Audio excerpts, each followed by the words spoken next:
Hey everybody, Foley here. Welcome to the weekly news recap for the 26th to the 1st of February 2026.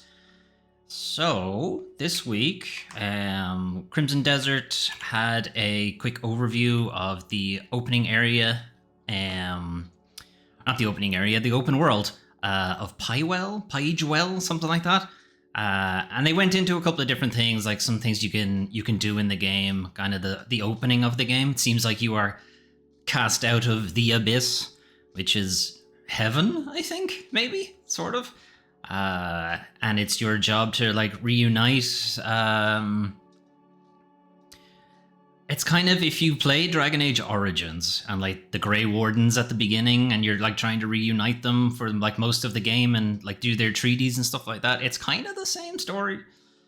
Or it's a very similar story in any case. It's like a disbanded group of heroes and you're trying to reunite them effectively. And that's effectively the story. And one other thing that they brought up in the game is, well, one is that you don't seem to have create a character. It looks like Cliff is set in stone. This is what he looks like.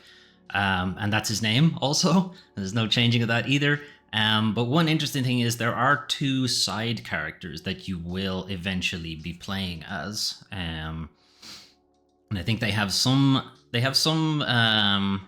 feature in the story, but it seems like they're effectively the side content of the game. Like if you want to do side quests and stuff like that, you're going to play as these other two characters as opposed to Cliff. It seems like Cliff is predominantly just the main plot or something like that. It's not quite clear. It might just be that they have a separate campaign and it was just explained kind of weirdly. Anyway, it does... Like, it's looking very impressive. I think the one thing that I am a little concerned about is that it is doing a lot. And there might be a concern that it's doing too much. It's trying to put in a lot of features, and in that case, not every feature is going to get the same amount of time attributed to it, so it's going to feel kind of bloated. Again, I haven't necessarily heard that from any previews, but previews are typically glowing and optimistic. You don't tend to hear the bad things about games until the game is already out.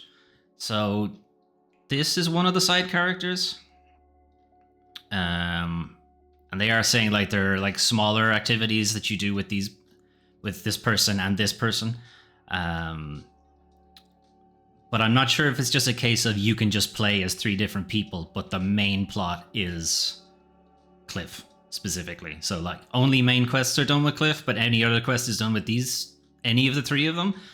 And they also appear to have a lot of different abilities. Like this guy has an axe, and Cliff is a sword and shield, and a spear, I think, at sometimes. And the woman character looks like she has like a flintlock pistol, that kind of thing. And it goes into a couple of different regions. I'm not going to go through it because it's a long enough video. We don't need to go through the whole thing. But yeah, if you're interested in Crimson Desert, give this video a look, and maybe you'll continue to be interested in it, or maybe you'll go, there's a lot going on in this game. Maybe too much, I don't know. Anyway, moving on. A couple of games announced. So first up, this is Dark Haven. This is from developers behind the Diablo 1 and Diablo 2, but not Diablo 3 and 4. So these are like veteran Blizzard developers, and this Dark Haven is very much kind of Diablo 3 we didn't get in some ways. So there's some interesting like changes here. There's like some verticality to this as well, jumping and flying, gliding, and this kind of thing. But probably the more interesting thing is this like dynamic environment stuff. Now, this trailer makes it look kind of messy. There's lots of times where you end up just in pits fighting a couple of enemies. That's going to get super frustrating after a while. And it does look like your abilities just naturally deform the environment. So I'd be curious if that's like a bit too extreme. I could definitely see that becoming very annoying, very frustrating very quickly. But it's very early days. They are planning a Kickstarter for this, and then eventually early access. So it does look like they're like only kind of starting off. So there's still plenty of room for the game to grow. we'll see what comes of it. But yeah, I don't know about that terrain deformation stuff. Outside of that, we had two kind of Chinese folklore games that definitely look a lot like some of the other Chinese games that are coming out, that are action RPG like, Soulsy like, if you prefer. It's becoming increasingly, for me anyway, it's becoming increasingly difficult to tell them apart. Anyway, this is Genie Gods something. Genie Gods Nezha. This trailer kind of just showcases a boss fight, and it's a cool boss fight. I'll give it that. It's like lots of flashy effects. This kind of tug of war thing at the top is interesting.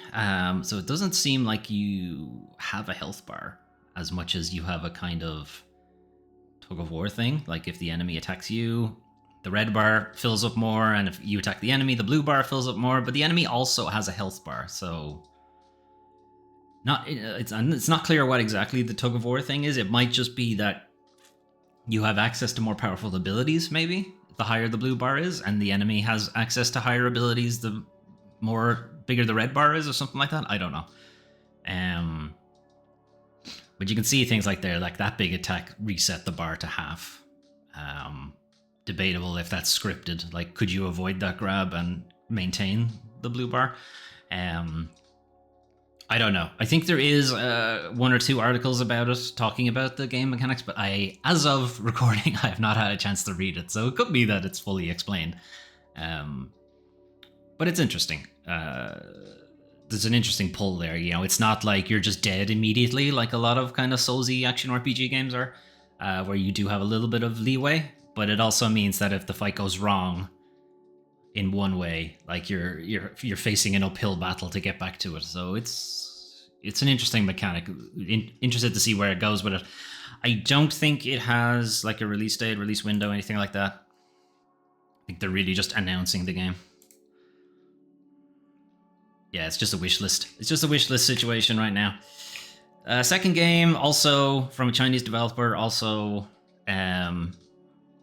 hard to tell if this is not Phantom Blade Zero, because it sure fucking looks like it. Anyway, this is Jinwei, something, Tale of something. Oh, no, nope. Whisper of Fall, Jinwei. And it also has a kind of interesting mechanic. So there's like a time travel thing going on here, but it's more Prince of Persia, Sands of Time, as opposed to like a full like story thing where time travel only happens at certain points. Like it seems very much like a player controlled thing, and I'm not sure if it's like a Groundhog Day thing where you can just like reset the day, or if there's like more like Prince of Persia Sands of Time was like you got like 5 seconds or something to roll back the clock and that kind of thing. It's not clear, but I do like the effect that they have. They have this like kind of corkscrew knife thing, and like he spins it on his back, and it's a cool effect. I think it's a cool thing. Anyway, there's like a couple of things showing off here where he tries to get in here the first time through, he just fights his way in, gets in, steals like a commander's badge, and then the next time he comes in, he can just show, like, I think it's here. Oh no, I skipped way too far ahead. He finds the commander's badge so he can just walk in, and then the next time he uses that to like steal something, and then now he doesn't have to go in at all because he has the item he wanted to go in for. Combat wise, it does look like Phantom Blade Zero. Like it's still very kind of flowing wuxia kind of combat, but still kind of a bit Soulsy at the same time. Now, having not played Phantom Blade Zero, I can only say it looks like it. I don't know if it actually plays that way. But yeah, it looks pretty cool. So there's kind of like a planning thing. There's like some stealth segments that I kind of skipped over early in the beginning of the game, but there's definitely like quite clearly a deliberative action RPG Souls-like thing going on there as well. Not sure what's going on with this ship because it looks like a toy now. So I don't know what's happening there. Anyway, also. Tomodachi Life, Living the Dream had a Nintendo Direct earlier in the week, and it's kind of just talking about the game. It does look like what the previous Tomodachi games were. They're effectively a simulator. you know, you just drop your Mii's into it, you give your Mii's different personalities, and they interact with each other. There's no like actual game to it, and that's kind of the whole fun of it. It's just to see what people get up to, and you know, a lot of that fun is making Mii's of your friends or not your friends, or like celebrities or politicians or lots of other things, and they get into silly, wacky situations. And a lot of the fun of that is sharing those silly and wacky situations. But Nintendo's like, no fun allowed. So they are blocking a lot of the sharing features from the Switch for anything to do with Tomodachi Life, Living the Dream, which is very much counter to the spirit of the game. And there's a lot of cases of like, this could just be because they don't want people making Mii's of Trump, you know, doing stupid shit and then sharing it around the place, and Nintendo don't want to deal with that, or they're making Mii's of Putin, making Mii's of Netanyahu, anybody who's like a sensitive baby who can't take criticism. But other things people have pointed out is, and I don't know why, I seem to have lost my highlights on it, but it's like, this is the first time Mii's have been allowed to be queer and like non-binary, non-conforming sexually and so on. Yeah, I just don't have fucking highlights for this. And yeah, there's the, you know, that people might share two male presenting Mii's kissing, and that's a problem. So why exactly Nintendo is doing it, we don't know. But they're blocking the sharing features specifically, not the screenshot feature. You're still able to take screenshots, and the screenshots will be saved to the SD card technically, if you wanted to. If you've set it up that way, and you could technically remove the SD card, put it on your PC, get the pic from there, and so on. Or if, like me, you have a game capture card, you could just take a screenshot with that, same. But they're just basically making it very, very difficult. And it's very counter to the spirit of the game, I feel. Anyway, we'll see what comes of that. Beginning of the month, so PlayStation Plus Essential is updated. So first up is Undisputed. It's a boxing game. It's fine. Subnautica Below Zero, I think, is like a spin-off kind of thing. I don't think it's like the full Subnautica thing. All new Sub-Zero. I think it's like a spin. Yeah, I'm not sure if it's an expansion to the original game or just like a spin-off thing, but it's specifically for like cold weather. Ultros is a pretty cool Metroidvania. Ace Combat 7 also is a very good dogfighting game, and if you have the OG PlayStation VR, it's a very, very good VR experience. So I encourage you to check some of those out. Maybe not Undisputed. Over on the Epic Games Store, definitely not Fried Chicken is currently free. It's like a business sim, not unlike the kind of like 2 Point Hospital, Team Hospital, Roller Coaster Tycoon, like that kind of thing. But you're selling definitely not fried chicken. I think it's people. I think that's what the deal is. Anyway, moving on. Those are some of the games you can play soon. What if you want to play something right now? So there's a couple of games that I mentioned in my games of 2026, games to look forward to. I think Cairn was literally the first one on the list. So this is a mountain climbing game. You are attempting to climb a mountain that nobody has ever climbed before. And a lot of the game's mechanics is like very involved in where exactly you place your feet, where exactly you place your hands, how much strain you're putting on your body to do it, making sure you're taking breaks, making sure you're picking the right route to like limit the kind of strain and so on. So it's very involved. And what I've heard from the reviews is that it is a lot of fun, but the like bag system, and you saw it there, it's kind of like haphazard where you just throw things into a pile, and apparently that's a little bit frustrating later on in the game when you should be able to fit a lot of things in that bag and you can't, just because of the way the physics is working out. But that seems like a minor gripe. I don't know. Anyway, that's Cairn. We have Code Vein 2, sequel to Code Vein, as you might imagine, which is vampire anime Dark Souls, and this time there's time travel. And it does seem like it still has some of the issues that the first game had, which is it's a bit of a mess. Early game, a lot of fun. It's kind of like in the later game where you just have a lot of mechanics all playing against each other, and it just feels like this would be better if they had stripped out a few of them. Maybe just let time for some of them to shine more. But again, having too many mechanics versus having too few mechanics, you know, which one do you want to go with? I think it's okay. Seems to be the reviews that we're getting, which is kind of what the original got as well. I Hate This Place is another game that was on the list as an isometric kind of survival horror thing that's based on the comic of the same name, I Hate This Place. And there's some kind of like devil's contract like being fulfilled and has something to do with your character. But for the main part, it is like a survival horror thing. Enemies move off sound, so as long as you're quiet, they won't find you. But of course, you need to kill them and get rid of them. And guns are noisy, so they're probably going to find you eventually. Again, from what I've seen from reviews, it's okay. Specific gripes is that there's like some kind of performance issues, frame rate drops and that kind of thing. But most of the reviews are saying that like it's very nice, it's very pretty to look at. But yeah, it's like the gameplay is needs a lot more polish. So it's probably a bit jank, is what it kind of sounds like.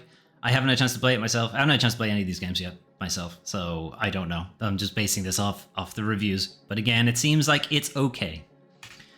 Then games that were not on my list, but one of them that probably should have been, I just forgot about it. Earth Must Die is a kind of old school adventure game, kind of point and click, except it's not really a point and click. Anyway, kind of deal with Earth Must Die is a little bit Megamind. It's like you're a character, big super villain, trying to destroy the Earth, and people keep getting in your way and preventing it from happening.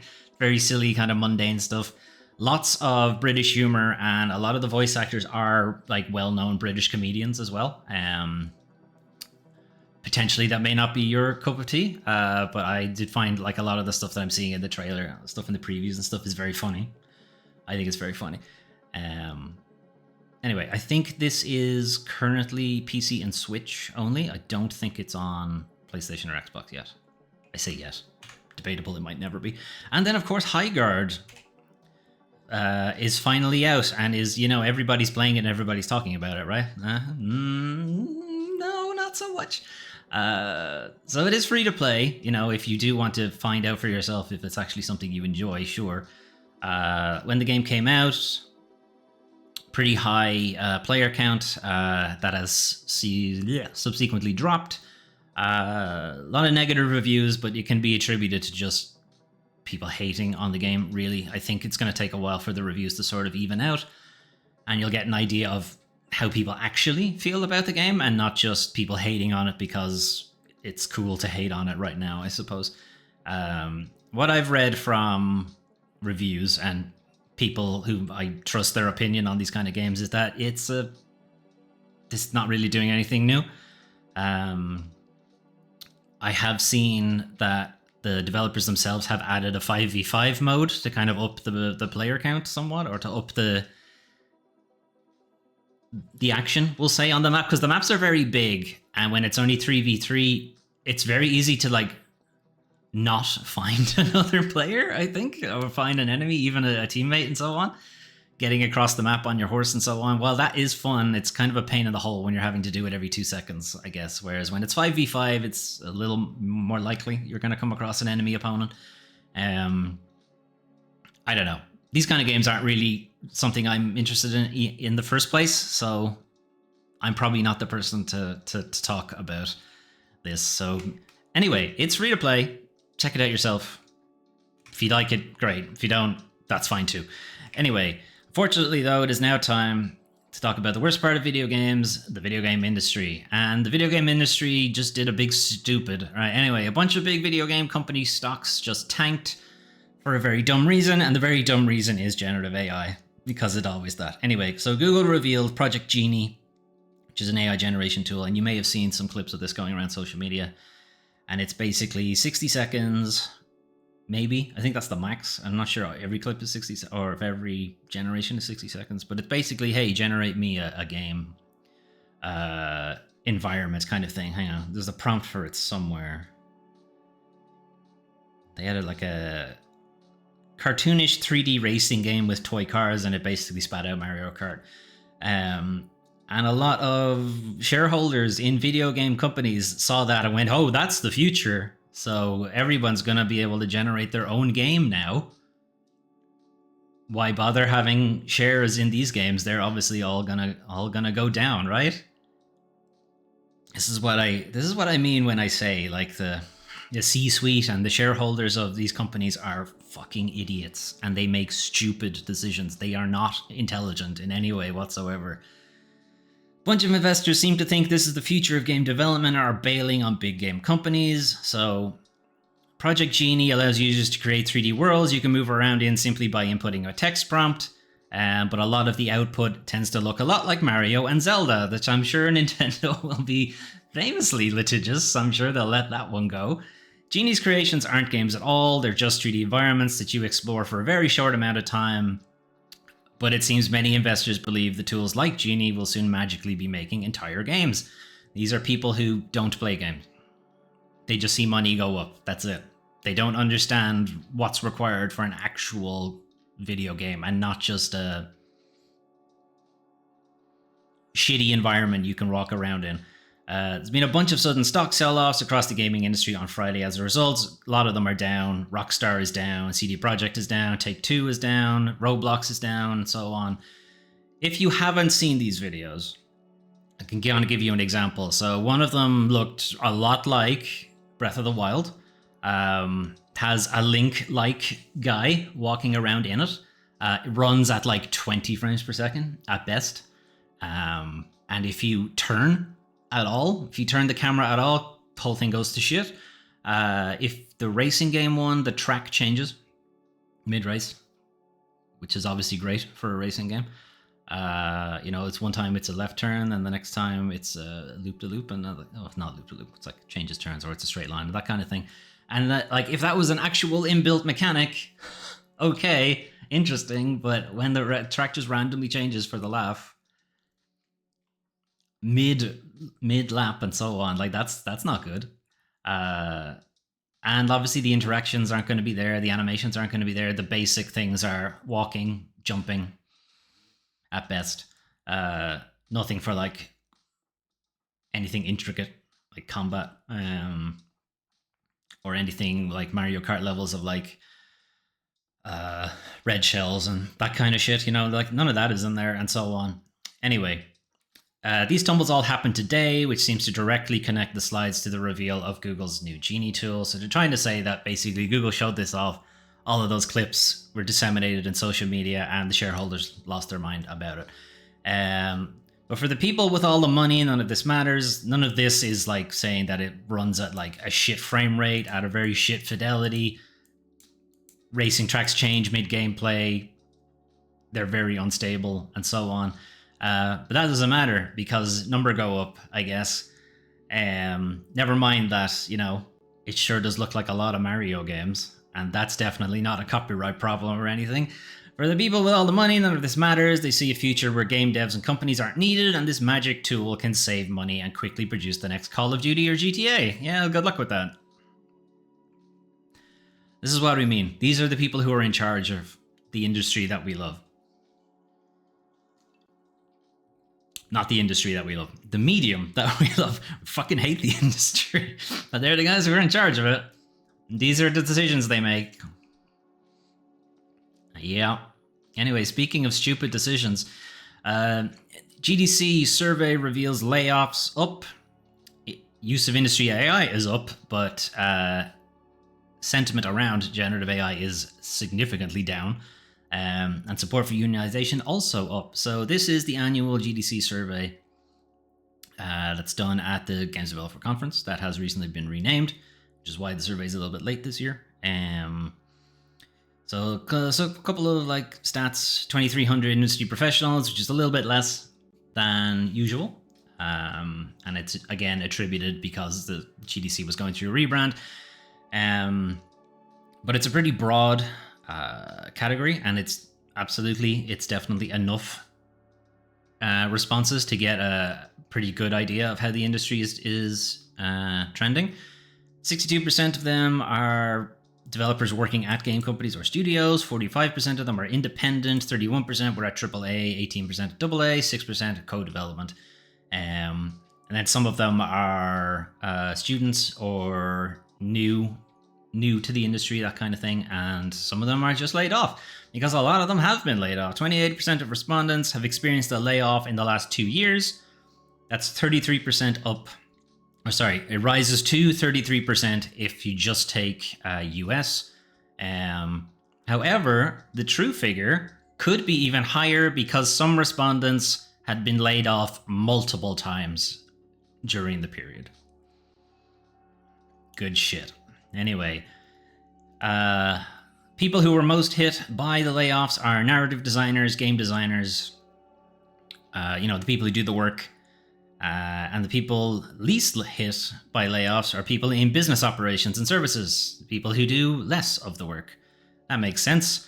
Unsurprisingly, AAA studios were more likely to have layoffs, independent studios less likely. Not zero, they did have layoffs, just less likely. Students who responded to the survey, 75% were concerned about the job prospects in the games industry because of layoffs. Unionization interest is rising. 32% support unionization for the games industry as a whole. No 18 to 24-year-olds were opposed to unionization. 100% of respondents between 18 to 24 wanted to unionize. Kids, I think the kids will be okay. All right. Business professional usage. This is regenerative AI. So the business professionals are using it the most, with people who do the actual work using it the least. Again, this tracks. This certainly tracks in my own industry. It's people in sales, marketing, business administration, that kind of thing. They're like, yeah, generative AI, it's great. People who actually write the code are like, this is garbage. And all I'm doing now is fixing mistakes that this fucking thing makes. 47% of upper management report using the tools. Less than 30% of junior positions report using it. Studio directors were somewhere in the middle. 52% of respondents. Generative AI is having a negative impact on the industry, so more than half. But it is like 52. It's like still kind of an even split. But that is a significant increase. It's 30% since last year. Workers, however, in visual and technical arts were more likely to have a negative opinion of it, 64%. People in game design and narrative, 63%. Game programming, 59%. Now, you could argue that since they're also the people who were most laid off, that maybe this sentiment is because it's replacing jobs. And yeah, sure, that is an argument. Anyway, only 7% said it was having a positive impact on the industry. Good shit. Unreal outpacing Unity, which is not surprising. Unity threw themselves under the bus last year. Just put their head right under the bus tire and said, drive over me. So that's not exactly surprising that that's happened. And there's a lot more. The full review or the full survey is there on the GDC's website if you're interested on more interesting little tidbits there. But kind of the general overall trend is layoffs are increasing. Generative AI is being pushed on more developers, and developers are, for the most part, not happy with it. Anyway, moving on. So, if you've been paying attention to news outside of video games, you'll know that there were more Epstein files released, and unfortunately, there is a crossover with the video game industry. So, this is Leslie Benzies, formerly of Rockstar, co-creator of Grand Theft Auto, moved on to make Build a Rocket Boy and Mind's Eye, the game everyone is playing, of course. Has been accused of sexual assault, and a lot of correspondence has been brought up in Epstein files from Sarah Ransom, who's a recognized victim of Jeffrey Epstein. However, now this is important, and it's important here because I put it in red. The naming of Benzies and Hauser, who's the other co-creator of Rockstar, in the document is from Ransom's personal perspective, does not connect either to Epstein directly or to the crimes of him and Ghislaine Maxwell committed. So this was her enumerating potential witnesses to this kind of thing, and Leslie Benzies and Sam Hauser? It's Sam Hauser, yeah. Were aware of it, and that also there's like some sexual assault allegations for Leslie specifically. Leslie Benzies,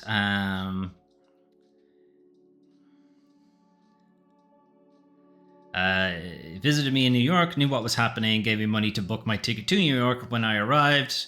I suppose there's yet to be a class action. Okay, so this is kind of a, what do you call it?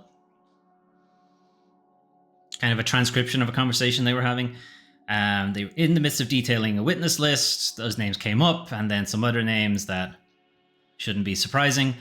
At present, none of these guys have said anything. Rockstar North haven't said anything, but also at the time this article was written, it had been like an hour, 2 hours maybe, this to come out. So we might hear something.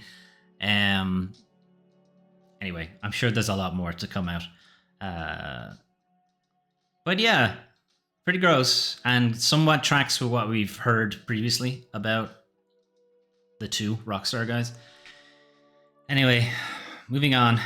Other people not avoiding consequences. Valve will face a £656 million lawsuit accusing them of overcharging Steam customers. As tribunal rule, it can go ahead. So there's not necessarily news here. It was kind of like Valve wanted to throw out this lawsuit that was alleging that they have a monopoly in the marketplace and that they are unfairly keeping prices high for PC games, for specifically UK players, customers. Maybe. Remains to be seen. But I guess there wasn't enough mitigating issues for the tribunal to dismiss it. So it's a £656 million US pound, UK pound. Digital rights campaigner Vicky Shotbolt and law firm Milberg London allege that UK dwellers who've bought stuff on Steam since early June of 2018 could be getting an entire £44 in compensation. Wow, whoop-de-fucking-do. They're alleging that Steam used its dominant position in the PC market to behave anti-competitively, the end result that regular folks are paying too much for PC games and in-game content and have lesser PC game platform alternatives. The lawsuit claims Valve imposed platform parity obligations with Steam that stop publishers from selling games on rival stores with better terms. So what that basically means is you can't sell the game on another store for less than you sell it on Steam. Which I don't think is true. But it might be true for like new games. And then maybe that platform parity ends after a certain period of time. Because you can definitely get games cheaper on things like GOG and what have you. Anyway, accuses Valve of using anti-steering provisions to lock in game purchases made in Steam games into using the storefront's application programming interface. That just basically means that if you want to play a game on Steam, you have to buy it through Steam. Which kind of makes sense. But also Steam keys are a thing. You can buy Steam keys off Humble Bundle, what have you. So again, not sure where they're coming from here. Claims Valve are imposing excessive commission charges which amount to an unfair price, which is then passed on to consumers. This is the 30%, 70% thing. And like, you can argue that it's excessive. But it's also the industry standard. So singling out Valve here and not also singling out Sony, Nintendo, Microsoft. Valve's rebuttal is that the lawsuit hasn't put forward an adequate methodology for determining Valve's effective commission charge, and didn't consider Steam keys and so on, which as I just said. Suit lacked an adequate empirical method for determining the effect of the alleged platform parity obligations. So, like, what does that mean, I guess? And a workable methodology for determining who's actually part of the class action lawsuit. Anyway, the tribunal said no. So they're going to go to trial. Maybe.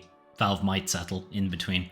But it hasn't been dismissed. So I guess the tribunal either felt that Valve's arguments weren't good enough, or the lawsuit's arguments had some merit, something. We'll find out eventually.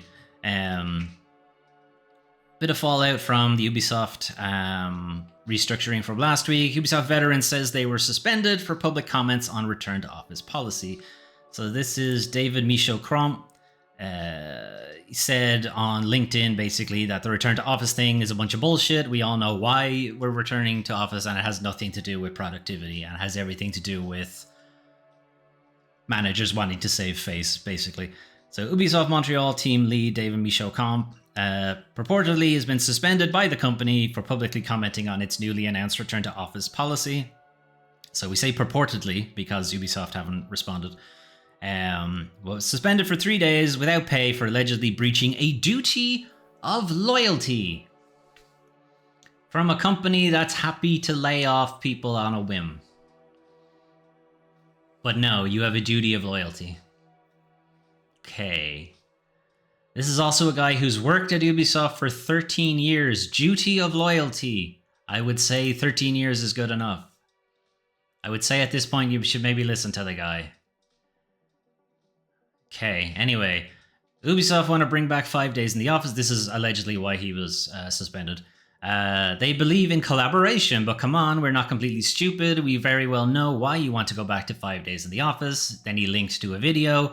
And the video was why companies force people back into the office. And it's kind of like what other people have basically said, that it has nothing to do with productivity and is a lot more to do with spending on commercial real estate. You know, they're leasing out these buildings and nobody's in them, kind of thing. And also the idea that the return to the office is also a sort of soft layoff in some ways. People will just resign. And you won't have to lay them off, and therefore you don't have to pay them severance. Anyway, they had a chat with him. Game developer had a chat with Michaud-Cromp, and basically said that he's not opposed to return to office in principle, but just doesn't agree with the reasoning that Ubisoft are coming back with. He said office hours are useful when handling tasks such as reviews, training sessions, and brainstorms. I don't necessarily disagree. I just don't think that requires 5 days in the office. Many places, employees made long-term housing or family decisions based on previously stated remote or hybrid work arrangements. Some were even hired under those contexts, often living in different cities from their assigned offices. This is a fairly common rebuttal for the return to office thing, which is people have moved. People have changed their lives and have built now their lives around the idea that they work from home. And now you're changing it on a whim. And not only that, when they took the job, they were told it was work from home. And now, again, they're changing it. And this is fucking up their lives, basically. In my experience, this pattern in these situations, senior developers are the first to leave because they have a better financial stability. But that also means a loss of experience and knowledge from the company, which eventually leads to a worse video game down the line. Anyway, a duty of loyalty for a person who's worked there for 13 years. Yeah, okay. Good shit. Anyway, speaking of that, strikes, basically. Most of the, if not all of the French unions, the video game unions, have basically called for a strike for this week. Next week coming. So the 10th, 11th, and 12th are calling for a massive international even, strike by all Ubisoft employees across the 10th, 11th, 12th of February of next month. So that's Tuesday, Wednesday, Thursday of next month, which is this month. Next week. Yes, the week after next. So why are they doing that? Well, the fucking Ubisoft restructure, but it also came out later that Ubisoft are planning to do 200 people laid off, with no reasoning really given. And of course, the return to office thing. These decisions are forcing us to act in order to protect those who keep this company alive. We are promised autonomy for creative houses, but what about the autonomy for employees? 5 days of mandatory in-office work. We are treated like children who need to be supervised while our management gets away with lies and breaking the law. It's also worth noting that according to this statement, Ubisoft employees learned about the major restructure not through a private announcement, so they weren't told ahead of time before it was sent out to the press. They heard about it at the same time. The same time as the public announcement, noting that none of these changes had been discussed during the mandatory consultations with work councils a few days earlier. So if they're planning to do layoffs, and layoffs of that size, they're required to consult with labor management. And they said nothing about this return to office bullshit or the restructure or anything like that. So yeah, that's going to be lots of lawsuits, I think, down the line. Anyway, speaking of lawsuits? No. 10 years after Mighty No. 9, Keiji Inafune's studio concept has officially dissolved. So you might remember Mighty No. 9, like an anime fan on prom night or something like that. Anyway, the notice of dissolution was published on 29th of January, which effectively dissolves the company itself. 2010 concept was launched. The idea of making Mighty No. 9 was meant to be like a spiritual successor to Mega Man, because Capcom hadn't really made a Mega Man for a very long time. At the time, it broke crowdfunding records, but the game itself was pretty shit when it actually launched. And then there were further criticisms, because before the game was even out, Concept had announced Red Ash, the Indelible Legend, which was meant to be a spiritual successor to Mega Man X. And despite being an indelible legend, I don't think anybody actually remembers him. Anyway, Inafune's last significant project was 2016's Xbox One exclusive Recore. And then he launched a bunch of NFTs. So yeah, he's that guy. Anyway, a great evil has finally been killed. Took a while though. 10 years. 10 years it took. Anyway, speaking of a great evil finally being killed, Xbox revenue declines as Microsoft reports 2026 Q2 earnings. So this is coming out of the broader Microsoft earnings thing, which is basically saying that their cloud revenue is up because it always is, because everybody's using it. They're trying to say that AI revenue is up, even though it isn't. It costs them more money than it actually makes. And they can only claim that the AI revenue is up is because it is crammed into their cloud software. Copilot is in basically everything. Google are trying to say the same thing about Gemini AI, but that's only because every Google search has it. Trying to claim that the revenue is definitely up because of that. No, it's because nobody can fucking turn the thing off. Anyway, so Microsoft as a whole is doing fine. Xbox, however, is not. Gaming revenue is down. Content and services revenue is down. That's Game Pass. Is down. Now they're claiming that the reason for that is because the year previously was actually pretty good. And they put out a lot of games. So that was a high year for revenue. So of course next year was going to be down. This is a natural cycle for the video game industry, and it is, arguably. However, hardware is down significantly, 32%. And I thought this was kind of interesting here. Recent quarterly data shows how quickly things have changed. Xbox content and services revenue posted strong gains throughout much of 2025, including multiple quarters of double-digit growth. That momentum has now faded, with 2026 quarter 2 making a shift into negative territory. What did they do last year with the Xbox that would make revenue decline? Did they jack up the price significantly? Did they make Game Pass shitter and then also make it more expensive? Can't imagine why that would result in a revenue drop.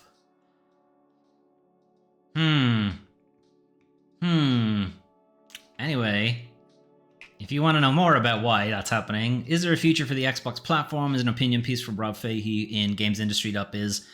And it's talking about how Microsoft itself, with its own gaming arm and its own PC gaming arm and so on, is positioned to be a really good publisher now because of its many development studios. And the fact that it has like a PC branch as well, which Sony doesn't have, Nintendo don't have, and so on.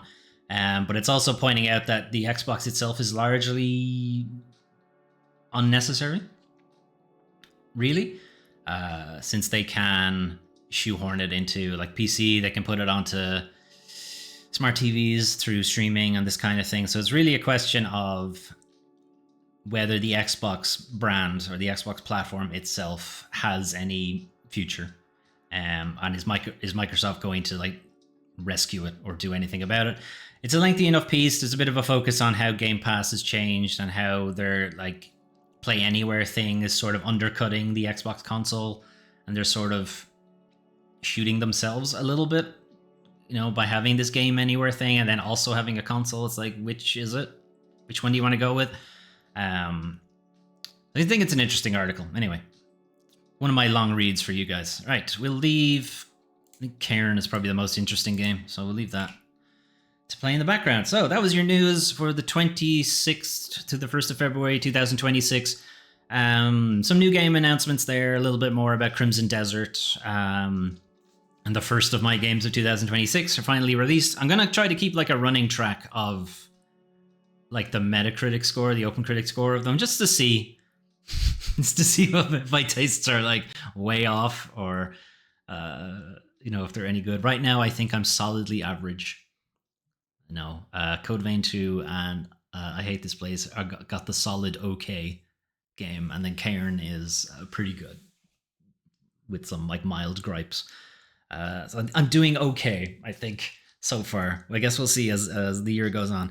Some shit coming out of the industry there about, you know, just how dumb video game shareholders seem to be. Not all of them, of course, because if it was all of them sold it off, then, you know, there would be a much, you know, it'd be worth like $0, I guess. The fact that they have like a positive score at all, I don't know how fucking shares work. All I know is that number go up, number go down. But yeah, it just kind of shows how people who get into the video game industry and invest in it through buying shares or become high up in the C-suite and so on don't necessarily understand video games. Like, they don't understand the medium that they are financially tied themselves to. Seems like a mistake. I don't know. Feel like I'd want to know something about what I'm putting my money into, but apparently not. Anyway, that seems like it'll be... We'll obviously have to see because the market would have closed. And I haven't checked since if it's been a bounce back or not. There's also some claims that this might have had something to do with the US government announcing a new head of the Fed. That might also have spooked investors, but it does seem like this particular drop is like almost isolated to video game industry. So I don't think so. I don't think it's that. I do think it's the Google Project Genie thing. GDC survey. The GDC survey is never really good news. It's almost always like, yes, there's more layoffs. Yes, there are fewer people in the industry now. There's less money going to the people who actually make the games. I do like, though, that it was like 18 to 24-year-olds are like 100% behind unions. And to point out, that was... The union question specifically was only directed at US respondents because unions are a thing elsewhere. Or at least have the potential to be a thing, and it's much more of a trickier question. It shouldn't be. It should be really plainly obvious at this point that you need to be in a union, but no. There's still a lot of propaganda or inherent, I don't know, learned bias from your mom and dad or your grandparents to say in the US that union's bad. Whether that was true or propaganda from on high, I don't know. I don't live there. I'm not part of that culture. I don't know. But yeah, you're bargaining as one person against the monolith of your company versus bargaining as another monolith versus the monolith of your company. I could kind of feel like which one's going to work better. Anyway,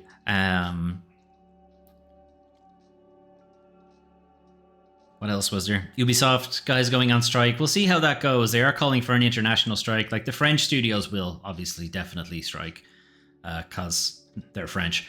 But also getting like the US and Canada studios to strike will be curious to see if that does go ahead. I hope it does. As they need to, there needs to be some consequences for these kind of things. But what kind of consequences there actually will be, because they do seem to be just getting away with this restructuring. And It doesn't seem like any government entity is interested in like looking at this at all. It's like, nope, that's totally fine. It's totally fine for you to siphon all of the best performing IP into one company that's also a private entity somehow and not subject to the same public scrutiny. That's fine. That's totally fine. Let's just let that happen. Anyway, that's it from me for this week. Again, I did plan on getting some more actual video game up on the channel, but my weekend was way more busy than I thought it was, which is why you're getting this video on a Tuesday and not on a Monday. Yeah, and this week looks like it's going to be much the same, so we're probably still talking like end of February, maybe, before I get an actual Let's Play going again. I'm toying with the idea of like playing the games of the 2026, like playing those games as well, but like unless I get some demos for some of the more expensive ones, I'm not sure I can make that happen. Like Code Vein 2 is like €60. Like I can't really say that I'll play that. It's just too much money for a game that the reviews seem to be it's okay, and I never finished the original either, so I do want to play it, but it's just too much money. So I don't know. Cairn I will do. I Hate This Place I will do because they're cheap enough, I think. I Hate This Place is like €20, something like that, and Cairn was 25, something cheap enough. That's two games, and both of them still less than Code Vein 2. So anyway, I'm gonna head off. Have a good rest of your day, and I'll talk to you guys next time. Bye.